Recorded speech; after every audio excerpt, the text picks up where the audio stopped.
Welcome back to my channel. My name is Abha Tiwari and इस lecture में we are going to talk about extraction of metal. ठीक है, अब directly extraction वाले part पे जाने से पहले कुछ टर्म्स हैं which are associated with metallurgy. पहले उन टर्म्स को समझेंगे and then we will be moving on to the extraction वाला पार्ट.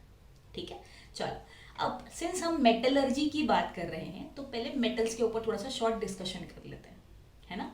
चलो, तो मेटल जो होते हैं ना, metal can be classified into two types. Metal could be reactive और it could be non reactive. ठीक है, now try to recollect. We have understood the reactivity series of the metal. ठीक है, उसमें जो मेटल ऊपर की तरफ थे जैसे सोडियम, पोटेशियम, कैल्शियम, मैग्नीशियम, तो ये सारे जो मेटल्स हैं ये बहुत ज़्यादा रिएक्टिव होते हैं. ठीक है, फुदक फुदक के हर चीज़ के साथ रिएक्ट कर लेते हैं, ऑक्सीजन, वाटर एक्सेट्रा सब चीज़ के साथ. तो they are classified as reactive metal. And जो मेटल रिएक्टिविटी सीरीज में नीचे होता है जैसे गोल्ड हो गया, प्लैटिनम हो गया, सिल्वर हो गया, सो उनकी रिएक्टिविटी बहुत कम होती है. ठीक है, सुस्त मेटल होते हैं. So they are classified as less reactive metal. ठीक है, अब देखो कॉमन सेंस है, जो नॉन रिएक्टिव मेटल होगा या जो लेस रिएक्टिव मेटल होगा, ठीक है, वो अकेला रहना पसंद करेगा, वो किसी के साथ कंबाइन नहीं करेगा. So non reactive metal they exist in their free state, अकेले रहते हैं, चिल मारते हैं. ठीक है, इसको हम एलिमेंटल स्टेट भी बोलते हैं या नेटिव स्टेट भी बोलते हैं. और जो रिएक्टिव मेटल है वो क्या करेगा, जो मिला उसके साथ रिएक्ट कर लेगा, कंबाइन कर लेगा. So reactive metal exist in combined state. So they can exist as their oxides, carbonates, sulphides और इवन एज देयर नाइट्रेट्स. ठीक है, अब मेटल या तो वो कंबाइंड फॉर्म में हो या तो वो फ्री फॉर्म में हो, बट मिलता तो at the and earth crust से ही है ना. अर्थ क्रस्ट से आपको क्या करना पड़ता है, आपको डिग करना होता है and then you have to take out that metal और मेटल का कंपाउंड. ठीक है, अब देखो कॉमन सेंस है, जब आप मेटल या मेटल का कंपाउंड एक्सट्रैक्ट करने जाओगे तो वहाँ पे एकदम साफ सुथरा मेटल तो रखा नहीं होगा कि आओ खड्डा खोदो और मेटल लेके चले जाओ. उसके साथ होगा बहुत ज़्यादा इम्प्यूरिटीज, कचरा होगा. ठीक है ना. So the compounds of metals along with the impurities are called as minerals. Right. So here we have understood the first term that is mineral. ठीक है बच्चों, नोट कर लो इसको. Now the next term which we will be talking about is ores. ठीक है, ores are also compounds of metal. ठीक है, अब आप बोलोगे ये क्या बात हुई, मिनरल में भी वही डेफिनेशन लिखवाया, ओर में भी वही डेफिनेशन लिखवा रहे हो. ठीक है, तो फर्क क्या है, तो समझते हैं इसको धीरे धीरे. Now I give you one statement. ठीक है, try to understand that all the minerals are not ores but all the ores are minerals. ठीक है, काफ़ी ट्विस्टेड स्टेटमेंट है, इसको थोड़ा डिकोड करते, समझने की कोशिश करते. ठीक है, तो जो ऐसे मिनरल्स होते हैं जिनमें से आप मेटल को इकोनॉमिकली या प्रॉफिटेबली एक्सट्रैक्ट कर सको, उन्हीं मिनरल्स को we will say they are ores. ठीक है, अब देखो कॉमन सेंस है, अगेन प्रॉफिट के बारे में सोचना पड़ेगा बिकॉज इतनी मेहनत, इतने पैसे लगा रहे हैं माइनिंग में, तो मेटल जो है वो ज़्यादा मिलना चाहिए. राइट. सो ऐसे मिनरल्स जहाँ से आपको प्रॉफिटेबल एक्सट्रैक्शन मिले, only those minerals are called as ores. तो डेफिनेशन क्या हो गया ओर का, the minerals from which metal can be separated और you can even say extracted economically और profitably are called as ores. ठीक है, एंड जैसे कि मैंने आपको कहा कि ये जो मेटल के कंपाउंड्स होंगे ये साफ सुथरे नहीं होंगे, इनके साथ होगा बहुत ज़्यादा इम्प्यूरिटी. तो सिर्फ this impurity can be soil, sand हो सकता है या रॉकी सब्सटेंसेस हो सकता है. Right. So this impurities are called as gangue. It is even pronounced as gangway. ठीक है, गंगू नहीं बोलना प्लीज, या तो गैंग बोल दो या तो गैंगवे बोल दो. ठीक है, and this impurities are also called as matrix. Alright, so these were the three terms. Now further we'll be talking about metallurgy. ठीक है, जो चैप्टर का नाम है वो exactly उसका मतलब क्या है वो समझते हैं. ठीक है, so metallurgy is the process of extraction of metal in its pure state. That is what is metallurgy. ठीक है, मतलब आप अर्थ क्रस्ट से मेटल का कंपाउंड निकालो एंड फिर उसमें से प्योर मेटल को एक्सट्रैक्ट करो. तो इसमें जितना भी स्टेप्स इन्वॉल्व है ये पूरे प्रोसेस को हम कहते हैं मेटलर्जी. ठीक है, so here we have understood four terms. कौन से पढ़ लिए, हमने पढ़ लिया मिनरल्स, हमने पढ़ लिया ओर्स, हमने पढ़ लिया गैंग एंड हमने पढ़ लिया मेटलर्जी, ठीक है। तो फाइनली हम जाएंगे एक्सट्रैक्शन वाले पार्ट पे। नाउ मेटलर्जी और even the extraction of metal, it consist of 3 basic principles, या बोल सकते हो 3 बेसिक स्टेप होते हैं, ठीक है। अब कौन सा स्टेप है वो देखते हैं एक एक करके। The first step is concentration of ore, ठीक है। अब क्या है कॉन्सेंट्रेशन ऑफ ओर, ठीक है, समझते हैं। एक बार रिकलेक्ट करने की कोशिश करो। मैंने आपको क्या बोला, जब आप ओर्स निकालते हो, मेटल के कंपाउंड्स निकालते हो, तो क्या है उसमें, ओर्स में there is metal compound and along with that there are lot of impurities, right. तो यहाँ पे करना क्या होगा, जो फर्स्ट स्टेप है कॉन्सेंट्रेशन ऑफ ओर, यहाँ पे निकाला जाता है इस इम्प्योरिटी को, ठीक है। So the first step is removal of impurities which is called as concentration of ore, alright, this is the first step. And ये यूजुअली ना माइनिंग साइट पे ही कर देते हैं, ठीक है, वहीं का वहीं कर लेते हैं। एंड इम्प्योरिटी निकालने के बाद जो मेटल का कंपाउंड बचता है उसको इंडस्ट्री में लाया जाता है, ठीक है। Now the second step is extraction of metal. अब हमको मेटल का कंपाउंड नहीं चाहिए, हमें चाहिए मेटल। तो ये जो मेटल का कंपाउंड है, oxide, sulphide, carbonate, nitrate etcetera, इनमें से वी एक्सट्रैक्ट मेटल, ठीक है। एंड ये जो मेटल मिलता है ये भी 100% प्योर नहीं है, so here we get impure metal in the second step, ठीक है। अब अगर आपको अल्ट्रा प्योर मेटल चाहिए, या आपको बहुत ज़्यादा प्योरिटी का मेटल चाहिए, तो in the last step you have to do refining of the metal. Refining मतलब होता है purification of the metal is done in the last step. So these are the 3 basic steps which are involve in metallurgy और while extraction of metal, ठीक है। Now in this lecture we will be concentrating more on concentration वाला part। अच्छा line हो गया, concentrating on concentration वाला part। चलो moving ahead। So basically as I said that in the first step impurities are removed, this is what is concentration of ore। तो in this first step impurities are removed, ध्यान से सुन लो बच्चों और लिख लो, वापस बोल रही हूँ मैं ये चीज़, ठीक है। इम्प्योरिटीज को हम गैंग भी बोलते हैं, तो आप गैंग भी बोल सकते हो, that gangue is removed, alright. Now this step concentration of ore is also called as ore dressing, मतलब इस स्टेप को ओर ड्रेसिंग भी कह सकते हो, और it can be even called as beneficiation of ore, ठीक है बच्चों, नोट कर लो, काफी सारे नाम है इस स्टेप के, बेनिफैक्शन ऑफ ओर्स, ठीक है। चलो moving ahead. Now concentration of ore मतलब इम्प्योरिटी निकालने के 4 बेसिक मेथड्स हैं जो आप यूज कर सकते हो, depending upon what is the kind of ore you are having and what is the kind of impurity present in that ore, ठीक है। So you can use separation by gravity, और you can use magnetic separation method, froth flotation use कर सकते हो, या leaching use कर सकते हो, ठीक है। तो इसको एक एक करके हम समझते हैं। The first one is separation based on gravity. अब देखो ये वाला मेथड आप कब अप्लाई करते हो, ये तब अप्लाई करेंगे when our gangue particle is lighter, ठीक है, and our ore particle is heavier, ठीक है। मतलब बेसिकली गैंग और ओर के बीच में होगा डेंसिटी का डिफरेंस, तब आप ये वाला मेथड अप्लाई कर सकते हो, ठीक है। अब ग्रेविटी के बेसिस पे भी ना 2 मेथड है, पहला है विल्फ्ले टेबल मेथड, ठीक है। अब ये विल्फ्ले टेबल क्या है इसको समझते हैं। So this is the typical Wilfley table, ठीक है। अब विल्फ्ले टेबल में क्या होता है, basically here you have an inclined wooden surface, मतलब कुछ इस तरीके का आपका वुडन सरफेस होगा, ठीक है। इंक्लाइंड है, देखो इंक्लाइंड है ना, and on this inclined wooden surface you would be having ridges, या तो रिफल्स भी बोलते हो, तो इस तरीके से बीच बीच में रिफल्स होंगे, ठीक है। नाउ दिस रिफल्स और this ridges they are acting as an obstruction, ठीक है, ऑब्स्ट्रक्शन वाला काम करेगा। तो आगे देखते हैं बेसिकली यहाँ पे क्या होता है। अब ये जो टेबल है ना विल्फ्ले टेबल, इसको कॉन्स्टेंटली वाइब्रेशन पे रखते हैं, देखो इस तरीके से इमेज है, देखो वहाँ पे, तो ये जो है ना टेबल ये वाइब्रेट करता रहता है।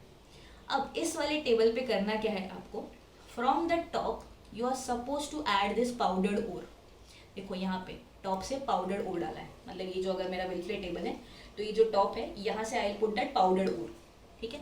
And from the same side water is also poured, ठीक है। और ये जो वाटर है ना ये काफ़ी स्पीड में नीचे आता है, बिकॉज हाइट से आ रहा है ना, ऊपर से नीचे की तरफ आ रहा है, तो ये काफ़ी फोर्स में आता है यहाँ पे, ठीक है। अब ऐसा होता क्या है आगे, now here since your gangue particle is lighter, so होगा क्या कि this gangue particle will get washed off with water, क्योंकि हल्का है ना तो वो पानी के साथ आगे फ्लो हो जाएगा। But since your ore is heavy, तो और क्या होगा, ये जो रिजेस थे ना बीच में जो ऑब्स्ट्रक्शन का काम कर रहे थे, इस रिजेस में जाके आपके ओर के पार्टिकल्स क्या हो जाएंगे, डिपॉजिट हो जाएंगे।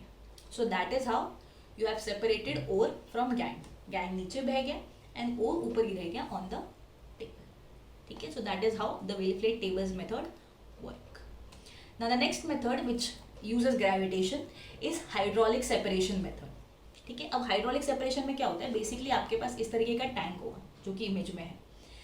अब इस टैंक में from the top you will add the powdered, मतलब ओर को अच्छे से क्रश करेंगे एंड उसको ऊपर से ऐड करेंगे, ठीक है। And from the bottom a forceful jet of water is introduced, ठीक है। ऊपर से ओर डाल रहे हैं पाउडर्ड ओर एंड नीचे से डाल रहे हैं हम फोर्सफुल जेट ऑफ वाटर, ठीक है। अब अगेन देखो सेम सीन है यहाँ पे भी, our gangue particle is light, तो since it is lighter it will rise up along with the water का फ्लो, है ना, बिकॉज वाटर फोर्स में आ रहा है, तो गैंग ऊपर आएगा और ये जो आपका आउटलेट है ना, यहाँ से आपका गैंग बाहर निकल जाएगा, देखो, ठीक है। Whereas our ore particle was heavier, so ore particle will remain at the bottom in the form of suspension which you can remove from this outlet which is at the bottom. Alright, so here we can see that we have used law of gravitation. So gravity की help से, density की help से हमने क्या किया, ओर को gang से separate कर दिया। So this was the first method. So the next method is magnetic separation method, ठीक है। अब जैसे कि आपको यहाँ पे नाम से समझ रहा होगा कि कुछ तो मैग्नेटिक प्रॉपर्टी का हम यूज कर रहे हैं, है ना। तो चलो समझते हैं क्या है setup and how it works. So this is the typical setup which we have. This is for magnetic का separation. Now here in this setup you will have two iron rollers. देखो यहाँ पे दो iron roller है, this one and this one, right? यहाँ पे ये जो roller है towards your right, this is magnetic. See, this is magnetic, right? इसको underline कर देती हूँ मैं। और जो left hand side पे होता है ना ये वाला, this is non-magnetic. And here you even have a conveyor belt, conveyor belt जो दोनों रोलर के ऊपर से घूमता रहेगा, ठीक है। And this conveyor belt is also made up of non magnetic substance, so this is your conveyor belt, ठीक है। अब करना क्या है आपको, अच्छा एक और चीज है यहाँ पे, at the bottom you will have two collector vessels, ठीक है। दो यहाँ पे वेसल्स रखे हुए, देखो एक यहाँ पे रखा हुआ है और एक यहाँ पे रखा हुआ है, ठीक है। Now let us see how it works. Now here you will add powdered ore from the side of the roller which is non magnetic. So देखो इस डायरेक्शन में हम लोगों ने ओर को डाल दिया, ठीक है। So since the conveyor belt is moving it will also take the ore particles with them, right. अब यहाँ पे जैसे जैसे वो आगे की तरफ जाएगा, यहाँ पे क्या होगा कि जो नॉन मैग्नेटिक पार्टिकल होगा it will not get attracted by this magnetic roller and it will fall in the container which is away, ये वाले कंटेनर में जाके नॉन मैग्नेटिक कंपोनेंट गिर जाएगा, ठीक है। And the component which is magnetic वो क्या होगा, वो रोलर को स्टिक कर जाएगा and it will fall in the container और the vessel which is near to the magnetic roller, right. So this is the way you have separated a magnetic component from the non magnetic one, ठीक है। Now this method is specially used for cassiterite ore. Now cassiterite is a ore of a tin, SN का ore है, ठीक है। The formula is SnO2. This SnO2 is non-magnetic, whereas the impurity present of ferrous tungstate is magnetic, ठीक है। तो जो impurity है इस केस में वो गिरेगी in the vessel which is close to the magnetic roller. And जो ओर है वो गिरेगा in the container which is away from the roller, ठीक है। So that is how you can separate magnetic component from the non magnetic one, alright. So this was the second method. Now we move on to the third method which is froth flotation, ठीक है। अब नाम से आपको समझ रहा होगा यहाँ पे something frothing will happen. Let us understand what is this exactly method and how it works again. Now here the property which is used is hydrophobic and hydrophilic, ठीक है। अब हाइड्रोफोबिक क्या होता है, हाइड्रोफिलिक क्या होता है, उसको समझते हैं। हाइड्रो मतलब क्या होता है, पानी, हाइड्रेशन बोलते हैं ना, तो हाइड्रो मतलब वाटर, ठीक है। फोबिक मतलब फोबिया, डर लगता है, तो hydrophobic is basically water hating, पानी से नफरत है उसको, ठीक है ना। एंड हाइड्रोफिलिक मतलब वाटर लविंग। सो बेसिकली दो कंपोनेंट के बीच में यहाँ पे बाइफर्केशन किया जाएगा। One would be hydrophobic, that is water heating, the other would be hydrophilic, that is water loving, ठीक है। चलो देखते हैं how exactly it works. So now here you have this container and in this container there are three things which is mixed. यहाँ पे आप ore डालते हो, ore should obviously be powdered, plus you add water, lots and lots of water, and along with that you will mix vegetable oil. So there are three things which are mixed in this container. Again, what are they? Vegetable oil, which could be pine oil, eucalyptus oil, any damn oil, and उसके साथ होगा water, and उसके साथ होगा powdered oil, ठीक है। अब चलो देखते हैं इसको डालने के बाद करना क्या है। Now after adding these three components, a pressurized air is added. देखो यहाँ पे air supply है, so from this air supply you will pump in air in this container, and this is the agitator. ये जो है ये agitator है, so this agitator will be rotated very fast, ठीक है। तो ऐसे करने से होगा क्या, फ्रॉथिंग स्टार्ट हो जाएगी, मतलब फोम बनना चालू हो जाएगा, ठीक है। बिकॉज ऑयल है, वाटर है, उसमें आप एयर पंप करके जोर जोर से एजिटेट कर रहे हो, मिक्स कर रहे हो, तो फ्रॉथिंग स्टार्ट हो जाएगी, फोम बनना चालू हो जाएगा। अब होगा क्या कि this foam will rise up, ऊपर की तरफ आ जाएगा, बिकॉज फोम लाइट होता है, ठीक है। Now since foam is formed, that is why this method is called as froth flotation, ठीक है। और इस फोम में होगा क्या कि जो आपका ओर का पार्टिकल है वो स्टिक हो जाएगा इस फोम में, and it will rise up, whereas your gangue particle, जो तुम्हारा इम्प्योरिटी है, that will remain in water itself, तो वो पानी में ही रह जाएंगे, फोम के साथ और ऊपर आ जाएगा, ठीक है। तो this method is used for specially sulphide ores, ठीक है। तो आपको अगर zinc blende which is zinc का ओर या कॉपर पायराइट को अगर आपको कॉन्सेंट्रेट करना है, then you use this froth flotation method. Why? Because the sulfide ores, they are preferentially wetted by oil and they will rise up along with the foam, and the gangue particle they will remain in water itself at the bottom. तो ऊपर से आप foam निकाल लोगे जिसके साथ साथ आपकी ओर की पार्टिकल आ जाएगी, ठीक है। So this is how froth flotation works. The last method which we will be discussing is leaching. Now leaching is a chemical method. ध्यान रखना इस चीज को। तो यहाँ पे आप क्या करते हो, you use certain chemical, कुछ सर्टन सोल्यूशन यूज करोगे, chemical solution.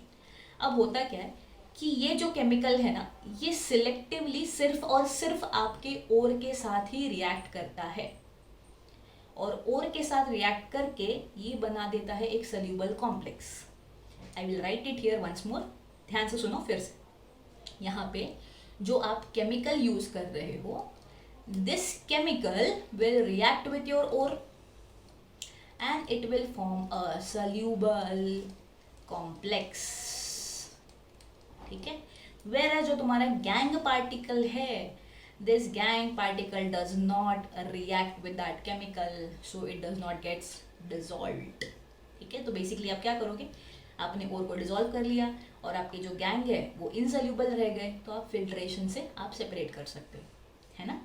Now here this method is commonly used for bauxite ore, for concentration of bauxite ore, ठीक है। and while concentrating we use aqueous NaOH or we can even use Na2CO3, ठीक है। तो this Na2CO3 or NaOH will react with your bauxite ore, whereas the impurities will not react, ठीक है। ये exactly कैसे work करता है, क्या है, that we will be seeing in the next lecture, that would be the extraction of aluminium, ठीक है। So basically in this lecture we have understood the terms associated with metallurgy, and we have seen what are the steps involved in metallurgy, and we have spoken in detail about the concentration methods.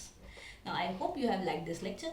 We will be meeting in the next lecture, and there we will be discussing about extraction of aluminium. All right, chalo, till then, bye bye, thank you.